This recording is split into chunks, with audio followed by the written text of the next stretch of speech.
Licence দেয়, যেমন আমার মোটরসাইকেলের লাইসেন্স দেয়, বাসের লাইসেন্স দেয়, ট্রাকের লাইসেন্স দেয়, প্রাইভেট কারের লাইসেন্স দেয়, সেরকম আমার এই মোটর চালকেরও রিক্সার লাইসেন্স দিতে হবে। সেটাকে বিআরটিএ। বিআরটিএ তে আমি লাইসেন্স নেওয়ার জন্য যে টাকা লাগে সরকারি ফি ব্যাংকের মাধ্যমে জমা দেব, সে আমার লাইসেন্স দেবে। আমি প্রতি বছর এই যে ফি আমার হবে ইউপি, এটা আমি দেব। আমি কোন পাড়ার মাস্তানকে চাঁদা দিয়ে আমি গাড়ি চালাই না। টাকা ট্যাক্স দিয়ে আমি সরকারকে আরো বরঞ্চ অবদান রাখতে চাই তার উন্নয়নের কাজে। সরকার উন্নয়ন করতেছে, আমরা এই উন্নয়নের অংশীদার হইতে চাই, আমরা অবৈধ চাঁদাবাজদের টাকা দিতে চাই। আমাদের আরেকটা দাবি আছে ভাই, সেটা হলে এই গাড়িগুলা, এই যে আপনারা যে 3 চাকার গাড়ি চালাচ্ছেন, এটা আমরাও মনে করি এই গাড়িগুলো চালানো কিছুটা ঝুঁকিপূর্ণ আছে, কারণ এই গাড়িটার ব্রেকিং সিস্টেম ভালো না।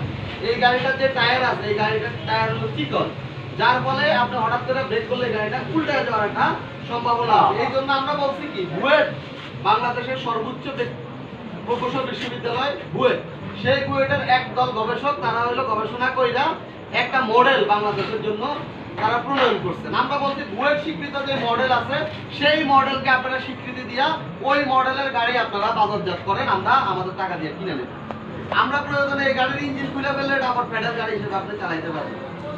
এটা কিন্তু বেকার যাবে না, রেকার দিয়ে নিয়ে দিয়ে আমার এই গাড়িটা ড্যামেজ করে আমার টাকা নষ্ট করতেছেন, আমার মানে আয় রুজি কায়রা নিচ্ছে। এর চেয়ে বরং আপনি বলেন ওই গাড়িটা আমরা বাজারজাত করবো, ওটা আমরা কিনবো, সেটা যেভাবে আমরা বৈধ পথে চলতে চাই, আমরা কোনো অবৈধ কাজ করতে চাই না। আমরা আবারও বলি, আমরা ট্রেড ইউনিয়ন অর্গানাইজেশন, আমরা সকল প্রকার নিয়মতান্ত্রিক আন্দোলন করতে চাই। সেই নিয়মতান্ত্রিক আন্দোলনের পক্ষ থেকে আমরা সর্বপ্রথম যে মন্ত্রী আমাদের এই কথা বলছেন যে আমাদের এই গাড়িগুলো ঢাকা সিটিতে চলবে না, আমরা মনে করি মন্ত্রী যেটা বলছেন এটা উনি না বুঝা বলছেন। আমরা এটা সমাজসুন্দর দৃষ্টিতে দেখাই হোক, যেভাবে হোক আমরা তার ভুল ভাঙানোর জন্য আমাদের 5 দফা দাবি আছে, সেই দাবি নিয়ে আমরা একটা স্মারকলিপি মঙ্গলবার দেব। এখন ভাই, মঙ্গলবারে আপনাদের এই অঞ্চলে অনেকগুলা গাড়ি আছে, যদি 10 জন লোক যান, 100 জন লোক না যান, মনে করেন 10 জন গেলেই তো হবে, আমার তো যাওয়া লাগবে না, দাবি মনে পূরণ হয়ে যাবে। তাহলে কি দাবি পূরণ হবে? ওবায়দুল কাদের কি ছোটখাটো লোক? ওবায়দুল কাদের বাংলাদেশের যে সরকার আছে, সেই সরকারের একটা গুরুত্বপূর্ণ মন্ত্রণালয়ের মধ্যে, যেই সরকারটা যেই দলটা এই সরকার চালায়, সেই দলের তিনি সেকেন্ড ইন কমান্ড, দলের সেক্রেটারি। একটা দলের সেক্রেটারির বক্তব্য দলীয় বক্তব্য হিসেবে যায়, একটা সরকারের স্পোকম্যান যিনি মুখপাত্র হিসেবে কাজ করেন, তার বক্তব্য সরকারের বক্তব্য। এই জন্য ভাই, আমরা নিয়মতান্ত্রিক একদম শুরুর খেলা, ওবায়দুল কাদের বলেন খেলা হবে, আমরা বলি খেলা হবে। এটা হচ্ছে আমাদের, তাকে আমরা অবহিত করবো যে আপনি দেশের মন্ত্রী, আপনি আমাদের অভিভাবক, আপনি আমাদের পেটে লাথি মারতে পারেন না, আমাদের মুখে ভাত দেন।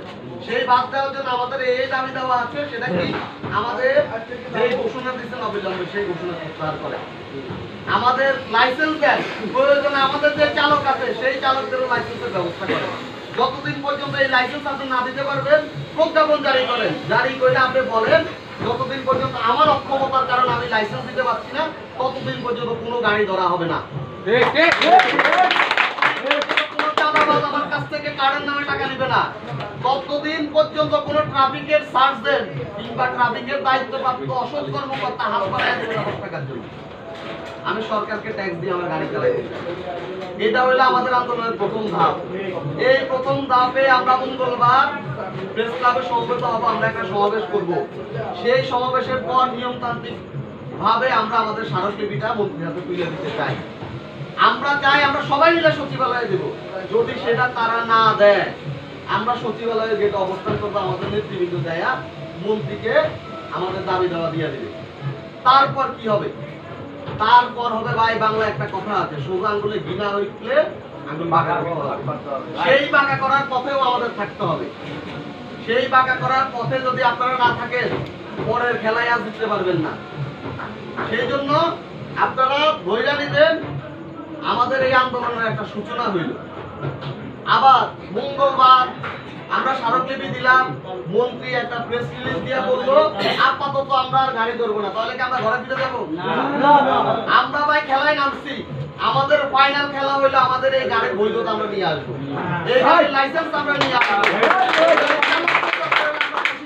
লাইসেন্সের ব্যবস্থা করব এবং সরকাররা আমরা ট্যাক্স দেবো, আমরা চাঁদাবাজ দেব। এই যে আমরা এই জায়গায় নামছি, এই জায়গা কিন্তু একটা লম্বা রেসের দৌড় আমাদের। সেই দৌড়ে যদি আপনারা অর্ধেক পর্যায়ে পিছু চলে আসেন, তাহলে সবাই আসলে আমরা মাঠে মারা যাব। আজকে আমরা হয়তো এখানে আলোচনা করতেছি, আমরা গত কয়েক বছর ধরে এই আলোচনা করতেছি, এবং আপনারা যদি আমাদেরকে বুক পাইটা দেন, আমরাও বুক পাইটা দেব, আমরা পিছিয়ে যাব না। যদি আপনারা পিঠ পাইটা দেন, আমরা সেটা কিনে রাখবো। ঠিক আছে, আপনাদের বিপদে আপদে যে কোনো প্রয়োজন আমাদের কাছে পাবেন, আমরা আপনাদের পাশে চাই।